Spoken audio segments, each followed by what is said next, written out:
आप लोग कैसे हैं? मैं आपको पार्ट 1 तक 35 तक प्रश्न को करा चुका हूं जो केमिस्ट्री का है।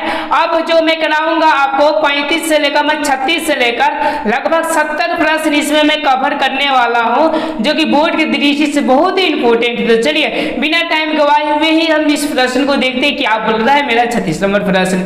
ये बोल रहा है कि निम्नलिखित धातुओं में कौन कॉपर सल्फेट के विलयन में कॉपर को विस्थापित नहीं कर सकती? अब देखिए क्या बोल रहे हैं, गौर कीजिए। कॉपर सल्फेट के मतलब होता है CuSO4 होते हैं, ओके। और यहाँ पे कौन है इसी यहाँ पे धातु को रखी जाए ताकि ये कॉपर को विस्थापित ना कर पाए, ओके। तो ये आप लोग क्रियाशीलता स्टडी में दिखेगा तो एच के ये नीचे है, ओके। तो देखिए ये जो Cu होता है वो एच के ऊपर होते हैं, ओके। का मतलब होता है कि एच के नीचे ही आपका Cu होता है, इसके जस्ट नीचे आपका Au होता है, ऐसा होता है, ओके।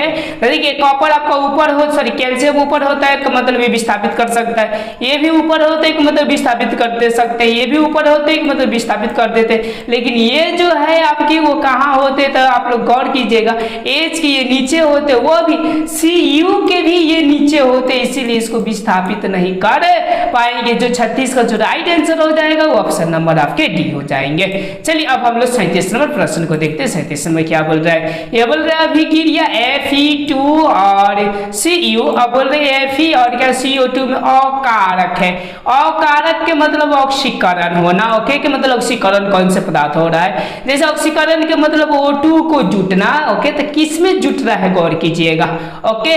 और यूं समझिए कि Fe है यहाँ से ऑक्सीजन अगर इसमें देखी जाए तो यहाँ से निकल रहा है, कि मतलब कि ये क्या हो जाएगा, अपचयन हो जाएगा। अपचयन को ऑक्सीकारक बोलते हैं। लेकिन यहाँ पर देखिए इसमें Cu है, O है, एगो है, लेकिन इधर को हो गया, दो गो हो गया, इसीलिए ये आपकी ऑक्सीकरण हो गए। और ऑक्सीकरण को ही हम लोग क्या कहते हैं, तो अकारक कहते हैं। इसका जो 37 का राइट आंसर हो जाएगा वो ऑप्शन नंबर आपके बी हो जाएंगे, ओके। चलिए अब हम लोग 38 नंबर क्वेश्चन को देखते हैं। क्या बोल रहा है? बोल रहे हैं वसा युक्त खाद्य पदार्थों को सड़ने से बचाने के लिए जिस बाहरी पदार्थ का उपयोग किया जाता है वो कहलाता है। जैसे वसा युक्त का मतलब कि जैसे तेलहन चीज, जैसे आप लोग कुरकुरे मुरकुरे खाते हैं तो दिखेगा ना, जितना कुरकुरा नहीं होता है उतना उसमें क्या होता है, गैस भरी हुई होती है। तो आखिर वो क्या होते हैं, तो वो जो भरी जाती है याद दिखेगा एंटीऑक्सीडेंट भरी जाती है ताकि ऑक्सीजन के संपर्क से ये दूर है। और याद रखिएगा ऑक्सीजन यदि वसा में मिलते हैं तो वो पदार्थ आपकी क्या हो जाती है, तो खराब हो जाती है। चलिए हम लोग 39वां प्रश्न को देखते हैं। 39 में क्या बोल रहा है? ये बोल रहा है कि निम्नलिखित अभिक्रियाओं में कौन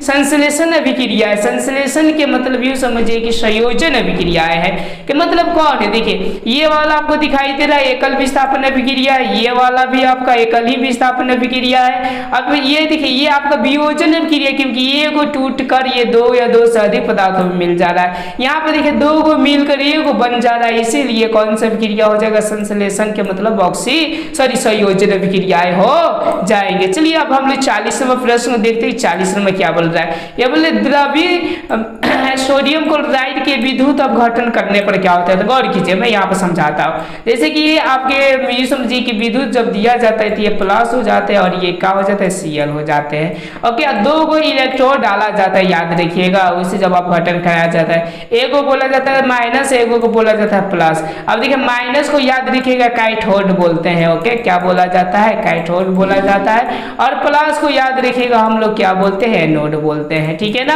अब देखिए अब जो Cl है ये माइनस, ये किधर आएगा, तो प्लस की ओर आएगा, के मतलब ये हो जाएंगे एनोड। और जो सोडियम होंगे वो किधर आएंगे, माइनस की ओर आ जाएंगे, तो ये हो जाएंगे कैथोड। अब देखिए इसमें क्या बोल रहा है? अगर सोडियम धातु एनोड पर मुक्त होते हैं तो देखिए कैथोड पर होते हैं, तो ये गलत है।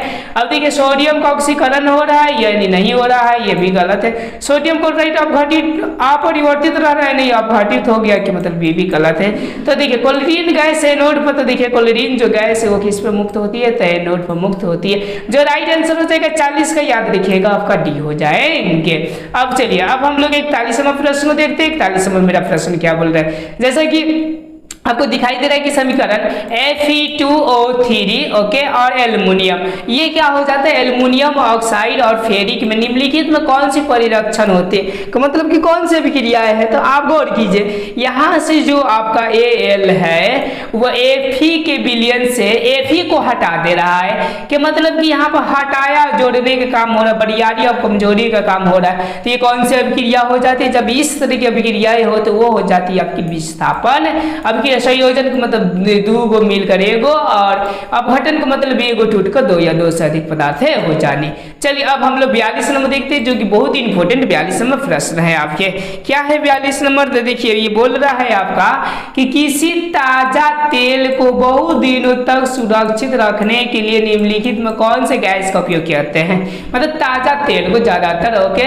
तो इसको जो रखा जाता है याद रखिएगा नाइट्रोजन गैस, या कोई चिप्स में भी ज्यादा दिन तक वो तेलहन चीज को सुरक्षित रखने के लिए आपके कौन क्या किया जाता है, तो N2 का ही यूज किया जाता है ताकि उसका टेस्ट में कमी ना हो। अब चलिए अब हम लोग 43वां प्रश्न देखते हैं कि क्या बोल रहा है। ये बोल रहा है अभिक्रिया NH3 और NO और क्या H2 निम्नलिखित में किस प्रकार की अभिक्रियाएं है। तो देखिए यहाँ पर भी आपके यूज समझिए कि शक्तियों का यहाँ पर यूज किया जा रहा है, कि मतलब ये जो अभिक्रियाएं हो जाएंगे वो कौन से हो जाएंगे, विस्थापन अभिक्रियाएं हो जाएंगे। चलिए अब हम लोग 44वें प्रश्न में क्या बोल रहे हैं कि निम्नलिखित में कौन अपघटन अभिक्रियाएं नहीं। अपघटन के मतलब यूं समझिए कि आपके एगो टूट कर दो या दो से अधिक हो, देखिए एगो टूट कर दो या दो से अधिक होना अपघटन है, एगो टूट कर दो या दो से अधिक होना अपघटन है। शरीर में भोजन का पचना की 12 और होता है, छोटा छोटा हो जाता है मतलब अपघटन है। और देखिए यहाँ पर दो गो मिलकर एगो बन जा रहा है, तो ये समझिए कि संयोजन है का मतलब यही आपका अपघटन है। इसका जो राइट आंसर हो जाएगा ऑप्शन नंबर क्या हो जाएंगे, डी हो जाएगा 44 का। चलिए हम लोग 45 की बात करते हैं। ये बोल रहे कली चूना को जल के साथ अभिक्रिया होने पर, कली चूना का सूत्र याद रखिएगा CaO होता है, और जब जल के साथ में अभिक्रिया करता है H2O का मतलब कि भाखड़ा चूना बनाता है ओके। तो क्या करता है, तो याद रखिएगा उष्मा देता है। जैसे मैं एग्जाम्पल आपको देता हूँ कि घर में पहले शादी ब्याह में क्या किया जाता था, चूने से ही रंग किया जाता था। तो एक हौदा में डाला जाता दिखेगा ढपकने लगता है कि मतलब कि उसमें से उष्मा देता है। तो देखिए बोले पर्याप्त मतलब उसको उत्सर्जित करता है, यस ये तो राइट सही है ओके। तो यानी यूं समझिएगा ऑप्शन ए नंबर आपका सही है, ये रॉन्ग है ओके। चलिए 46वां प्रश्न को देखते हैं। बोल रहे कि रेडॉक्स अभिक्रिया है, रेडॉक्स को ऑक्सीकरण अवकरण भी बोला जाता है, उपचयी भी अभिक्रिया बोला जाता है, चयापचयी भी अभिक्रिया बोला जाता है। तो इसमें याद रखिएगा रेडॉक्स में दोनों अभिक्रियाएं होते हैं आपकी, यूं समझिए ऑक्सीकरण भी होता है अवकरण दोनों साथ साथ होते हैं। केवल ऑक्सीकरण नो ओके, सिर्फ अवकरण नो, इनमें से कोई नहीं नो, अधिक ऑक्सीकरण अवकरण साथ साथ होती है कि मतलब 46 का जो राइट आंसर हो जाएगा वो ऑप्शन नंबर आपके बी हो जाएंगे। चलिए अब हम लोग 47वें प्रश्न को देखते हैं। 47 में क्या बोल रहा है प्रश्न, ये बोल रहे निम्नलिखित में कौन उष्मा छेपी अभिक्रिया का उदाहरण है। उष्मा छेपी का मतलब कि उष्मा देता है, जल का वाष्पन ओके। तो ये मेरे ख्याल से तो उष्मा देता ही है लगता है। नवसातक को ऊर्ध्वाधर नहीं देता, अम्लों को तनु से कराना ये भी नहीं देता है ओके, ये भी नहीं देता, ये भी नहीं देता। इसका जो राइट आंसर हो जाएगा वो ऑप्शन नंबर क्या हो जाएंगे, ये हो जाएंगे जल का क्या हो जाएंगे वाष्पन ओके। अब चलिए अब हम लोग 48 में देखते हैं। 48 में क्या बोल रहा है प्रश्न हमारा, 48 में आपका बोल रहा है ओके कि जिससे न्यूनतम ताप पर कोई पदार्थ जलना आरंभ कर दे, जलना आरंभ कर दे। याद रखिएगा अगर जमना होगा तो द्रव्यमान कहते हैं, जलना हो जाए तो उसको ज्वलन ताप कहा जाता है ओके। समझ गए, इसका जो राइट आंसर हो जाएगा वो ऑप्शन नंबर क्या हो जाएंगे आपके, तो ए हो जाएंगे। अब चलिए हाँ अब हम लोग 49वें प्रश्न को देखते हैं कि 49वां आपका प्रश्न क्या बोल रहा है। ये बोल रहे कि भाखड़ा चूना के जलीय विलयन, इससे दीवारों की पुताई करने पर दीवार की मैंने यूं समझिए कि कहा दिया है आपका यह चमक बढ़ जाती है। तो निम्नलिखित में कौन कौन से पदार्थ होते हैं, देखिए ये भाखड़ा चूना को यूं समझिए दीवार में पुताई कर देने पर उस पे क्या होती है एक चमकीला परत कौन होती है, तो याद रखिएगा ओके। तो वो जो पदार्थ बनते हैं वो बनते हैं आपके कैल्शियम कार्बोनेट, और जो यूं समझिए संपर्क करते हैं वो होते हैं कार्बन डाइऑक्साइड जो कि वातावरण में होते हैं। चलिए अब हम लोग 50वां प्रश्न को करते हैं। 50वां मेरा प्रश्न क्या बोल रहा है, तो देखिए ये बोल रहा है कि प्रकाश रासायनिक अभिक्रिया है, कि मतलब कि प्रकाश रासायनिक मतलब जो प्रकाश में घटने वाली अभिक्रिया है। ओके, तो देखिए प्रकाश का अवशोषण होना, प्रकाश का उत्सर्जित होना, तो ये सब नहीं होता है। ये क्या होता है,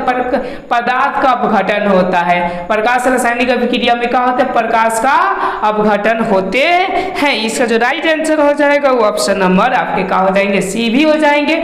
लेकिन देखिए ये आपके रॉन्ग मानी जाएगी। चलिए अब हम लोग 50वां प्रश्न देखते हैं क्या बोल रहा है। ओके, 50वां बोल रहा है कि प्रकाश रासायनिक अभिक्रिया में क्या होते हैं। तो ये प्रकाश का क्या होता है, तो अवशोषण होता है। जैसे प्रकाश संश्लेषण की अभिक्रिया में जो ऊपर से प्रकाश आते हैं अवशोषण होकर अपने प्रक्रियाएं संपन्न करते हैं। ओके, चलिए अब हम लोग 51 नंबर प्रश्न को देखते हैं कि क्या बोल रहा है। जैसे कि बोल रहा है ऑक्सीकारक बोल रहा है। प्रश्न क्या है कि निम्नलिखित Fe+H2O के मतलब जल में अभिक्रियाएं कराई जाती है तो ये क्या बनती है, फेरिक ऑक्साइड और H2 में ऑक्सीकारक बोल रहा है। ऑक्सीकारक का मतलब जो अपचयन होता हो, तो मतलब ऑक्सीजन हटता हो। तो किसमें से ऑक्सीजन हट रहा है, तो देखिए आपको दिखाई दे रहा है कि जल से ऑक्सीजन हट रहा है और किसमें मिल रहा है, तो Fb में जाकर मिल जा रहा है। इसका जो राइट आंसर हो जाएगा ऑक्सीजन का हटना का मतलब अपचयन, अपचयन को हम लोग क्या बोलते हैं, ऑक्सीकारक बोलते हैं। इसका जो राइट आंसर हो जाएगा ऑप्शन नंबर क्या हो जाएगा, बी हो जाएंगे। ओके, अब चलिए हम लोग 52 नंबर प्रश्न को देखते हैं। 52 नंबर मेरा प्रश्न क्या बोल रहा है, ये बोल रहा है कि रासायनिक अभिक्रिया के फलस्वरूप निम्नलिखित किसमें कोई परिवर्तन नहीं होता है। किसमें कोई परिवर्तन नहीं होता रासायनिक अभिक्रिया के फलस्वरूप में। ओके, तो याद रखिएगा द्रव्यमान में कोई परिवर्तन आपके होते होते नहीं है। 52 का जो राइट आंसर हो जाएगा ऑप्शन नंबर क्या हो जाएगा, स्थिति के आयतन भी बदल जाएंगे, भौतिक अवस्था भी बदल जाएंगे और रासायनिक गुण भी बदल जाएंगे, लेकिन द्रव्यमान कभी बदलते होंगे नहीं। यांशवर्ता के नियम को फॉलो करेंगे। ओके, चलिए 53 नंबर प्रश्न को देखते हैं कि क्या बोल रहा है। ये बोल रहा है कि निम्नलिखित में कौन संतुलित समीकरण नहीं, क्या मतलब कि असंतुलित है। गौर कीजिएगा ये वाला देखिए 2 Cu सही है। ओके, और O को है तो 1 गो और 2 गो 3 गो और 3 गो 6 गो। देखिए तो यहाँ पर है कि नहीं, 3 दूना के 6 गो है ही। देखिए 3 दूना के 6 और यूं समझिए 3 दूना के 6 और 2 और 2 2 4 10 और देखिए और 2 दूना के 4 और 6 10 ये संतुलित है आपके, कर लीजिएगा। और ये भी आपका संतुलित है। और देखिए सी है तो सी है, समझिए कि CO2 है एगो, इसमें से ले लेंगे तो आपका 3 हो जाएंगे। एक ऑक्सीजन इधर ये भी संतुलित। अब देखिए ये वाला भी मेरे ख्याल से संतुलित ही है, लगता है नहीं। और देखिए ये वाला देखिए Zn तो आपका Zn। ओके, और देखिए O 2 गो तो O यहाँ पर को है 2 गो है, लेकिन यहाँ पे एगो और ही बढ़ जाए 3 गो, यानी इसका जो राइट आंसर हो जाएंगे वो ऑप्शन नंबर कौन सा हो जाएंगे आपके, डी हो जाएंगे। क्योंकि ये क्या हो रहा है, जैसे कि आपको 54 नंबर प्रश्न दिखाई दे रहा है कि निम्नलिखित में कौन विस्थापन अभिक्रिया है। विस्थापन के मतलब कि ये क्या कहता है, मैंने यूं समझिएगा अधिक क्रियाशील कम क्रियाशील के धातु से हटा देते हैं। तो देखिए ये तो आपके हो गए नहीं, ये तो संयोजन है, ये वियोजन है। ये देखिए ये क्या करते हैं, अधिक क्रियाशील ये कॉपर के विलयन से देखिए हटा दे रहा है। तो मतलब जो राइट आंसर हो जाएंगे वो ऑप्शन नंबर क्या हो जाते हैं, तो आपके सी हो जाते हैं। ओके, चलिए अब हम लोग नेक्स्ट प्रश्न को देखते हैं कि प्रश्न क्या बोल रहा है। ये बोल रहा है कि निम्नलिखित में कौन सा कथन असत्य है। असत्य का मतलब कि गलत है। देखिए बोल रहे किसी पदार्थ में ऑक्सीजन का योग ऑक्सीकरण कहलाता है, यस हाइड्रोजन का योग अवकरण कहलाता है, यस ऑक्सीकारक पदार्थ ये बोला ऑक्सीकृत हो जाता है। ऑक्सीकारक कभी भी ऑक्सीकृत नहीं होता है, याद रखिएगा अवकारक ऑक्सीकृत होता है। ओके, देखिए ये वाला आपका सही है पर ये वाला क्या है, गलत है। इसका जो राइट आंसर हो जाएगा और 55 का आपका सी हो जाएंगे। अब चलिए अब हम लोग 56 का देखते हैं। 56 का क्या बोल रहा है, ये बोल रहा है कि निम्नलिखित में कौन सा उभय विस्थापन अभिक्रिया है। उभय का मतलब कि प्लस और क्या माइनस आयनों को आदान प्रदान। देखिए ये तो संयोजन है, ये भी संयोजन है, ये आपका विस्थापन अभिक्रिया है और इसमें आयनों का अपना क्या होते हैं, आदान प्रदान होते हैं। इसका जो राइट आंसर हो जाएंगे 56 का ऑप्शन नंबर ये सी हो जाएंगे। चलिए अब हम लोग 57 को देखते हैं। 57 नंबर मेरा प्रश्न क्या है, बोले निम्नलिखित में कौन सी अभिक्रिया अभिक्रिया उदासीनीकरण अभिक्रिया है, मतलब उदासीन है, जिसमें अम्ल और भस्म दोनों अभिक्रिया कर। देखिए ये तो आपका एकल है, देखिए ये भस्म ये अम्ल है, तो जब भस्म और अम्ल अभिक्रिया करे तो याद रखिएगा वो जो अभिक्रिया होते उदासीनी अभिक्रिया होते। इसका जो राइट आंसर हो जाएगा 57 का ऑप्शन नंबर ये आपका बी हो जाएंगे। चलिए अब हम लोग 58 नंबर प्रश्न को देखते हैं कि क्या बोल रहा है। ये बोल रहे हैं एक हल्के हरे रंग के दावादार पदार्थ को गर्म करने पर दम घुटने वाली गैस निकलती है। चलिए ये बात को मानते हैं। और भूरे रंग का ठोस पदार्थ अवशेष के रूप में प्राप्त होता है, तो यह निम्नलिखित में कौन सी अभिक्रिया है। देखिए अब हल्के को गर्म करने पर क्या मतलब टूटने की अभिक्रियाएं हो रही, टूटने के मतलब कि ये कौन सी अभिक्रिया हो रहा है, तो अपघटन अभिक्रियाएं हो रहा है। समझ पा रहे हैं आप लोग। ओके, यानी इसका जो राइट आंसर हो जाएगा ऑप्शन नंबर ये डी हो जाएंगे। अब चलिए अब हम लोग 59 नंबर प्रश्न को देखते हैं कि क्या बोल रहा है 59 नंबर प्रश्न। जैसे कि बोल रहा है कि सिल्वर क्लोराइड के गाढ़े रंग को बोतल में रखा जाता है क्योंकि, ओके क्योंकि ये बोल रहा है, ओके क्योंकि रखा जाता है। देखिए बोले सिल्वर क्लोराइड वायु के ऑक्सीजन से ऑक्सीकृत हो जाता है ना, ये अभिक्रिया नहीं होता है। सिल्वर क्लोराइड एक वाष्पशील है, तो ये भी नहीं है। अब देखिए इसलिए रखा जाता है क्योंकि सिल्वर क्लोराइड जो होते हैं सूर्य के प्रकाश के संपर्क में आकर अपघटित हो जाते हैं, इसीलिए क्या किया जाता है उनको बोतल में रखी जाती है गाढ़े रंग की। चलिए अब हम लोग 60 नंबर प्रश्न को देखते हैं। 60 नंबर मेरा प्रश्न क्या बोल रहा है। ये बोल रहा है कि कॉपर सल्फेट के जलीय विलयन में लोहे की कीलों को डुबाया गया, लगभग 30 मिनट के बाद पाया गया कि रंग कैसा हो जाता है कॉपर सल्फेट के विलयन में डालने से। तो कॉपर की परत चढ़ जाती है, तो कॉपर हल्का क्या होते हैं, तो भूरे रंग का होते हैं। समझ पा रहे हैं आप लोग। ओके कैसा होता है हल्का भूरे, यानी समझिए कि जिसको हम लोग हारा भी बोला जा सकता है। यानी कॉपर सल्फेट जो होता है याद रखिएगा वो नीला होता है। कॉपर सल्फेट कैसा होता है, नीला, और इसमें जो परत चढ़ जाती है तो कैसा हो जाता है, हरा हो जाता है। देखिए कौन है, हरा नीला हो गया, गलत है। नीला रंगहीन हो गया, गलत है। देखिए नीला से हल्का हरा हो जाना, ये आपका जो राइट आंसर बन जाएगा।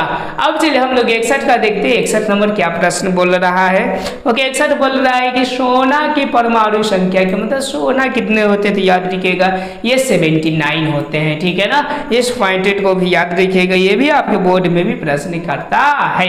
अब चलिए अब आपको 62 नंबर प्रश्न क्या बोल रहा है जो कि 2021 में किया हुआ है। बोले निम्न में कौन ऑक्सीकरण की क्रिया नहीं, ऑक्सीकरण का मतलब ऑक्सीजन नहीं जुटते हैं। देखिए दोहन में जुटते हैं, और श्वसन में भी ऑक्सीजन जुटते हैं, पाचन में भी जुटते हैं, और इसमें अवक्षेपण में आपकी ऑक्सीजन जुटते नहीं है। इसका जो राइट आंसर हो जाएगा ऑप्शन नंबर क्या हो जाएगा, डी। ऑक्सीजन की संयोजकता है कि ऑक्सीजन की कितनी होती है, तो याद रखिएगा इनका जो परमाणु संख्या होता है 6 होता है, सॉरी 8 होता है। तो जो किसका जो इलेक्ट्रॉन विन्यास होता है 2 और 6, तो कितना हो जाएंगे, तो 2 लेंगे, इसीलिए इसकी संयोजकता जो हो जाएंगे वो कितने हो जाते हैं, तो आपके 2 हो जाते हैं। जो राइट आंसर हो जाएगा वो 63 का याद रखिएगा आपका ऑप्शन नंबर ये हो जाएंगे, सी हो जाते हैं। चलिए अब हम लोग 64 नंबर प्रश्न को देखते हैं कि क्या बोल रहा है। ये बोल रहे हैं कि अमोनिया के अणु में नाइट्रोजन और हाइड्रोजन की परमाणु की संख्या का अनुपात होता है। अमोनिया के ये H क्या होता है आपके 3 होता है। तो देखिए N का होता है 1 और H का कितना होता है 3। इसका जो राइट आंसर हो जाएगा वो 1 और 3 हो जाएगा। 64 का ऑप्शन नंबर क्या हो जाएंगे आपके डी हो जाते हैं।